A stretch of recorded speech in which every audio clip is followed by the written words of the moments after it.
தமிழ்நாடு ஆதி திராவிடர் வீட்டு வசதி மற்றும் மேம்பாட்டுக் கழகம் கடந்த 50 ஆண்டுகளில் ஆதி திராவிடர் மற்றும் பழங்குடியினர் வளர்ச்சிக்காக பல்வேறு நலத்திட்டங்களை செயல்படுத்தி முன்னேற்ற பாதையில் கொண்டு செல்கிறது.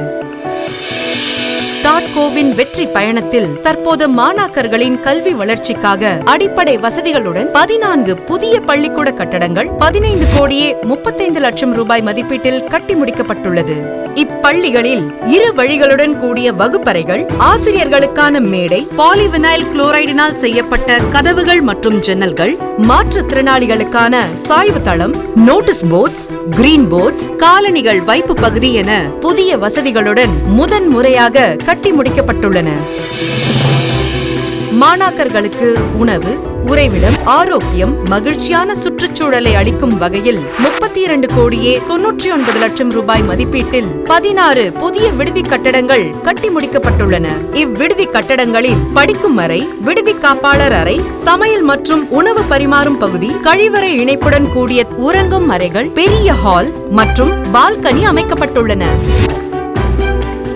மேலும் கிராமப்புறங்களில் சுப நிகழ்ச்சிகள் நடத்துவதற்காக 32 கோடியே 36 லட்சம் ரூபாய் மதிப்பீட்டில் 28 புதிய சமுதாய கூடங்கள் கட்டப்பட்டுள்ளது. இச்சமுதாய கூடங்களில் மணமேடை, வரவேற்பு பகுதி, அலுவலகம், சமையல் கூடம், உணவு பரிமாறும் இடம், விசாலமான கழிவறைகளுடன் இணைக்கப்பட்ட மணமகன் மணமகளுக்கான அறைகள், விருந்தினருக்கான அறை மற்றும் பொது கழிப்பறை, பெரிய முகப்புடன் கூடிய நுழைவாயிலுடன் கட்டி முடிக்கப்பட்டுள்ளன.